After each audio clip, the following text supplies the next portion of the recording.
그 이야기 먼저 좀 해드릴게요. 오세훈 캠프의 핵심으로 있는 사람들 두 사람만 잠깐 소개를 해드릴게요. 강철원이라고 있습니다. 강철원.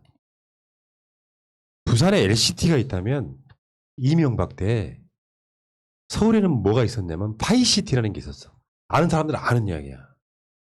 이 강철원이 2012년 7월 서울 양재동 복합유통단지 파이시티 인허가 과정에서 시행사로부터 청탁과 함께 금품을 수수한 혐의, 특가법상 알선수재로 징역 10개월에 추징금 3천만 원 받은 사람이야. 이 사람이 지금 오세훈 캠프의 정책실장을 하고 있습니다. 강철원이가 두 번째 류관이라고 있습니다. 이 전 서울시 의원인데 오세훈 시장 재임 시절 돈 봉투를 받아서 의원직을 상실하고 대표적인 혈세 낭비성 전시 행정인 한강 르네상스 정책을 조언했다고 알려진 사람이에요. 그러니까 옛날에 그 비리자들이 지금 오세훈 캠프의 핵심 주축으로 있는 거예요. 정말 우리들 같은 사람 입장에서는 이해가 안 되죠. 나랑 같이 일을 하다가 그러니까 나를 엿먹이는 내 얼굴에 먹칠이 아니라 완전 똥칠을 하는 그런 불법 비리를 저지르고 감옥에 갔다 왔는데 이게 내 뒤통수 친 거 아닙니까? 내 뒤통수 친 사람을 다시 데려다가 쓴다? 사실 보통 사람으로서는 상상할 수가 없는 거거든요. 이거는 공범이 아니고서는 정말 이렇게 할 수가 없는 일이에요. 그리고 얘를 품지 않으면 얘가 나가서 무슨 짓을 할지 모르기 때문에 다시 품을 수밖에 없는 거죠. 그보다 더 중요한 게 있어. 네. 이 사람들이 서울시로 그대로 갑니다. 아, 맞아. 정무 부시장이네 뭐네. 그렇게 가게 되는 거예요. 이 구조를 가장 효과적으로 그 선거 구호 중에 하나가 그거라니까요. 여러분이 오세훈을 찍으면 그 서울시가 그대로 재현되는 거고 대표적으로는 용산 참사에 투표하는 거야. 용산 참사에서 반성한 적 있어요? 오세훈이? 오세훈이 이번에 그 용산 참사에 대해서 그거는 폭력적으로 저항했던 주민들의 잘못이다 이런 식으로 이야기를 하더라고요. 네. 야 진짜 이게 진짜 심한 말이 나오더라고 나도 모르게. 네. 진짜 이건 인간도 아니에요 진짜. 맞아. 인간이긴 하죠. 5살이면 되면 되지. 진짜 찢어버리고 싶다니까. 자 어쨌든 그런 상황이고요. 계속 이야기를 하면 오세훈 거짓말에 스모킹건이 있다. 나는 KBS의 보도가 스모킹건이라고 보는데 거기에도 토를 달았잖아. 나는 안 갔다. 그 사람들 말을 어떻게 믿냐? 이런 식으로 달았잖아요. 그 스모킹건은 진짜로 경희대에 있는 거다. 자기 처남이 근무했던 학교. 그러니까 시간상 배열을 보면 그 처남이 학교에 행사를 했던 기사나 사진이 있기 때문에 그 학교에 이 처남이 오전 오후로 해가지고 강의를 했는지 안 했는지 그 행사에 참석한 건 몇 시인지를 배열해 보면 처남이 안 갔다는 거. 물론 입회에 서명한 사람은 아마 이임장을 들고 갔던 장인이었을 것 같고 네. 그리고 다시 말하지만 상식적으로 봤을 때 그 땅의 소유권자인 처남이 하는 게 정상적인데 실제로 상속권자가 없었다는 반증이거든요. 네.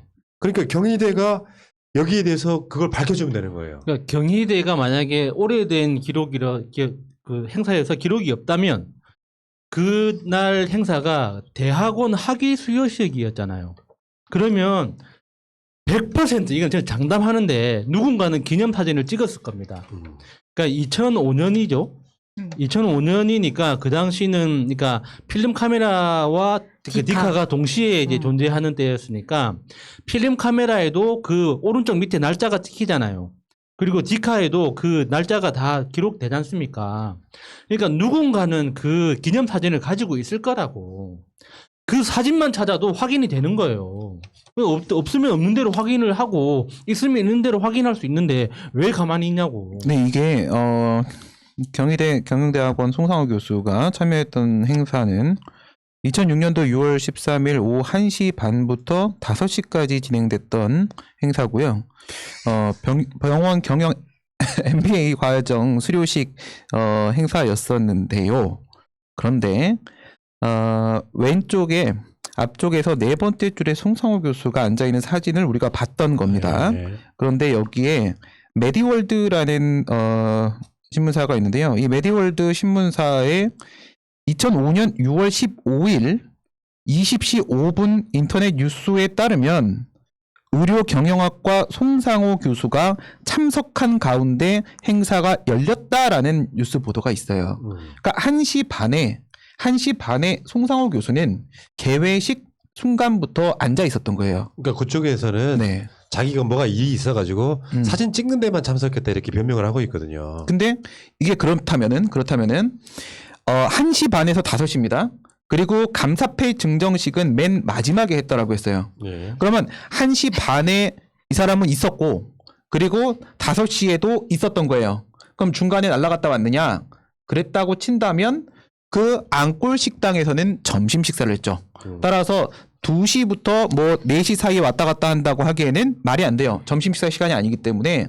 그러니까 지금 핵심은 1시 반 개회식에 송상호가 있었냐 없었냐인데 있었다라는 뉴스 보도가 있는 것이고 이것에 대해서 야수님 얘기하신 대로 이거 말고 여러 가지 사진이 있을 것이기 때문에 예, 경희대가 조금만 협조해주면 그럼요. 확실해지는 거죠. 그러니까 교수니까 그때가 월요일이라 그랬죠. 그리고 여름방학 때는 아니란 말이에요. 6월 13일이니까. 그럼 여기 강의를 했다는 기록이나 뭐 그게 있을 거 아니에요. 그러니까 시간상으로 보면 거기 점심 먹었다 그랬을 수 있지. 예. 그 네. 저기 청량하러 생태. 가서 네. 그 안고을 식당에서 네. 네. 그럼 거기서 서초동에서 경희대까지 올 시간 이런 거 계산해 보면 지금 상황으로는 천암이 거기까지 갔다 왔을 가능성은 거의 없어 보이는데 네. 확실하게 못을 박으려면 서먹긴 건이라고 하면 빼도 박도 못하는 걸 말하는 거잖아요. 강의를 하고 있었다거나 경희대에 머무르고 있었다는 증거는 얼마나 찾을 수 있잖아. 예. 그러면 그것만 공개하면 되는 거예요. 아니 중요한 건 장모님이 왜 오서방한테 그 부탁을 했겠어요. 왜냐하면 자기 장남은 학교를 가야 되는 근로자야 나름. 그런데 오서방은 그때 놀고 있었거든. 백수였거든. 예. 그러니까 근데 오서방하고 자기 재혼한 남편이 가는 게 맞는 거죠. 복근 씨가. 근데 그렇게 가는 거 맞는 이 거예요. 부분에서 이제 홍익대가 얘기한 게 그거잖아요. 강제 수사가 아니기 때문에 그 정보를 알려줄 수가 없다. 지금 이런 식으로 지금 나오고 있는 중인데요. 그러면 경희대도 마찬가지 반응을 보일 수가 있을 거거든요. 근데 그건 뭐 솔직히 상관이 없다고 생각을 해요. 왜냐하면 우선 지난번 월요일 때 말씀드린 대로 내곡동부터 경희대까지 가는데 걸리는 시간은 가장 빠른 길로 갔을 때 1시간 1분이 걸립니다. 그래서 불가능하다라는 것인데 그럼 여기서 누구를 찾으면 되냐면 교수의 모든 움직임은 대학원 조교가 알고 있습니다. 조교를 찾으면 돼요. 그때 당시 조교를 찾아서 기자들은 네. 그놈을 찾아가고 사람의 기록은 기억 속에 겸손해야 돼, 이 사람. 아 그러네. 다 측근이고 아는 사람인데 그걸 어떻게 해주겠어. 아, 오세훈 말에 따르면 인적 증거는 증거도 아니다. 증거는 아니, 증거도 가장 아니다. 확실한 건 그거지. 그러니까 이렇게 서류로 뭔가가 네. 나와야 된다는 건데 간단히 말하면 그건 제일 중요한 건 이거야. 상속권자인 권한을 가진 사람이 왜 서명을 하지 않고 대리인이 서명했냐가 핵심이에요. 그러니까 그 새로운 장인하고 오세훈은 상속권자가 아니기 때문에 대리인에 불과하단 말이에요. 네. 그러니까 거기에 그 국토정보공사의 서류에는 대리인이었던 새로운 장인이 거기에 서명하게 되는 이유는 천합이 없었기 때문에 그런 일이 벌어지는 거고 맞습니다. 이임장이라는 게 갑자기 전화해가지고 보내줘 하는 게 아니잖아요. 미리 떼가는 거잖아. 그런 상황이기 때문에 천합이 안 갔을 가능성 100%죠. 그러니까 그건 정말 맞는 지적이신데요. 그러니까 아니, 지금 잠깐만 반대로 말하면 네. 어머니 나 오늘 강의 있고 행사가 있어 내가 못 가요. 이렇게 된 거라고 나는 보는 게 정확한 거지. 오서방 콜. 여기서 토지 소유자가 지금 5명이잖아요. 여자분들은 장모님, 그 다음에 사씨하고 아내 송연옥, 예, 여자분들은 8분의 1씩 가져가고 있고, 그 다음에 그다음 처제도 마찬가지고, 남자분들 같은 경우에는 큰 처남이 8분의 3 가져갔고, 그 다음에 작은 처남이 8분의 2를 가져갔는데, 이 5명 중에 1명이라도 그 자리에 입회를 했다면 토지 소유자가 서명 날이를 했을 겁니다. 그 얘기는 무슨 말이냐면 그 자리에는 이 5명의 토지 소유자 중에 단 1명도 입회하고 있지 않았다는 거야. 그렇지. 2명은 모두 토지 소유자가 아닌 자였다라는 거야. 결론은. 그러면 토지 소유자가 아닌데 이 토지 소유자 들과 가장 가까운 사람은 결국 장일 수밖에 없다. 아니, 이 결론이 변호사가 나온 괜찮다고 하면 다 괜찮은 거지. 그렇지. 뭘 그게 다 쫓아가고 자, 그럽니까? 그러니까 이건 상식적으로 봤을 때 국민들이 이 디테일을 알면 오세훈의 거짓말에 대해서는 누구나 다 아니 그 비상식적인 것은 네. 배척하는 게 정상적인 거고 거짓말 하나 더는 또 서울에 있는 대학이 하나 있어 인서울 홍익대 시험도 안 봤다 그러는 거 아니야 박형준 쪽에서는 근데 예. 이 박형준의 부인은 지금 입시 비리 관련해 가지고 청탁을 했다는 거 아니에요 우리 딸 점수 좀 잘 나게 해달라고 근데 결국에는 합격을 못했단 말이죠 예. 그러면 여기 결정적인 건 그거지. 입학 사정대장이라고 있어요. 그러니까 떨어졌지만 응시생들 명단이 있는 거예요. 예, 예. 그것만 까면 돼. 우리 이거 다 잘 알고 있잖아요. 조국 장관 때 겪었으니까 까라고. 그리고 홍대 미대 뭐 하냐고 도대체. 난 이게 너무 웃긴 거예요. 그리고 이 딸의 기억이 흔들리고 있다 그랬죠. 오세훈하고 똑같은 겁니다. 딸의 기억이 겸손한 거예요 지금. 그렇기 때문에 또 웃기는 게 채점을 한 교수가 나와서 이야기를 하는데 웃기는 거는 저는 이 아이의 국적이 굉장히 궁금합니다. 예, 예. 왜냐하면 홍대에 그것도 재외국민 특별 전형이에요. 홍대 미대. 그러면 이 전형에서 이렇게 밀어줬으니까 실기에 합격했는데 전형에서 서류 때문에 떨어졌다는 이야기가 있는 거잖아요, 지금. 근데 이 자격 요건이라는 게 너무 웃긴 거지. 이것만큼은 힘으로 되지 않았다는 거죠. 왜냐하면 재외국민 특별 전형을 받으려면 일단 부모가 좀 체류를 해야 돼요. 몇 년 이상. 근데 애만 보냈을 가능성이 지금 크잖아요. 예, 예. 아빠는 민정수석, 뭐 엄마는 지금 화랑을 하고 예. 있는데 3년, 4년씩 한국을 비워줄 수가 없는 거라고. 그 체류 기간을 만족하지. 정무수석. 네, 정무수석. 음. 비울 수 없었다는 확신이 제일 예. 가장 큰 거죠, 지금. 근데 이 부분은요, 우선 상식적으로 말이 안 되는 게요, 이 딸내미가 기억을 못 한다는 게, 우리 몇 년 전에 대학 입시 봤죠? 저는 26년 전에 봤는데요. 26년 전에 어느 대학을 쳤고, 무슨 과를 쳤고, 뭐, 그 다음에 몇 점을 받았고, 과목마다 후기에는 어디를 응시했었고, 다 기억나거든요?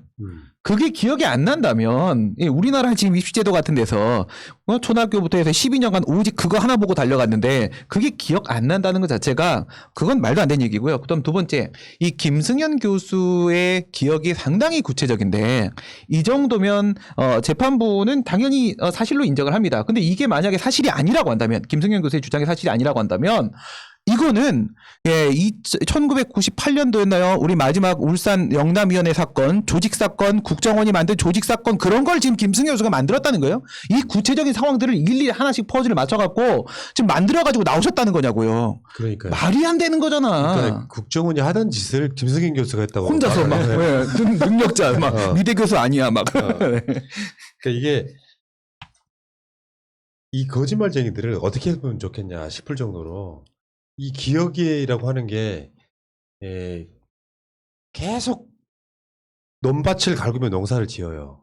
근데 어떤 유명인이 정반대에 있는 천재 얼굴 못했던 땅 주인이 나타나요. 그건 10몇 년 전이라도 기억해요. 그렇죠. 여러분들 7년 전에 4월 16일 날 기억 못합니까? 그 충격적인 사건을. 그러니까 어떤 경우는 계속 반복되는 일상은 며칠 날 무슨 일이 했는지 기억 못하지만 아까 말한 것처럼 입시했던 날 같은 거 지금도 생생하게 기억나잖아요. 요거를 기억이 흔들리고 있고 오세훈은 기억 앞에 막 겸손한 애만에 이런 소리들 하고 있는데 결정적으로 이런 것들이 물타기가 돼가지고 뭐 약간 혼돈했지만 뭐 어쩌고 하는 거 다른 게 필요 없다니까요. 서류를 까면 되는 거잖아요. 예. 오세훈 처남이 그날 강의를 했는지 안 했는지 기록에 남아 있을 거라고.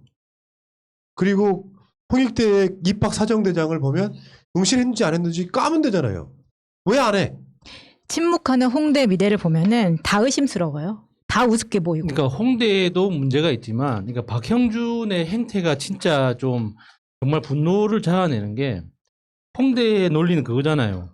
이거는 개인정보이기 때문에 당사자의 요청이 있어야지만 공개할 수 있다는 거잖아요. 당사자가 누굽니까?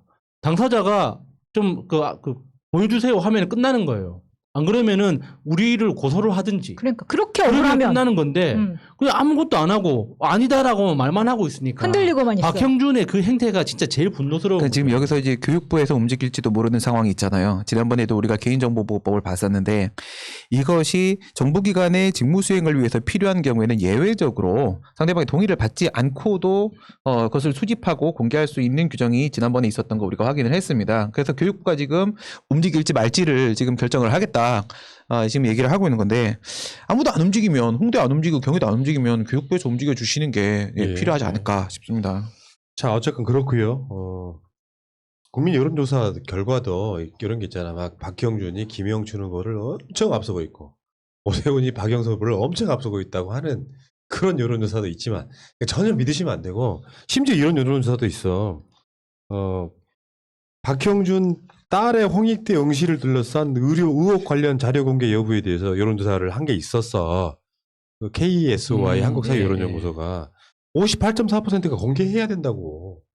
후보 검증 중요하거든요. 거짓말이냐 아니냐. 네. 그러니까 58.4%는 어떻게 보면 여론조사 안 믿지만 60%에 가까운 사람들은 박형준 후보의 말이 그러니까 믿기 어렵다는 뜻으로 받아들이면 되거든요. 실제로는 그렇다는 거죠. 예. 그러니까 나는 이게 지금 여론조사는 사실상 범죄에 가깝다.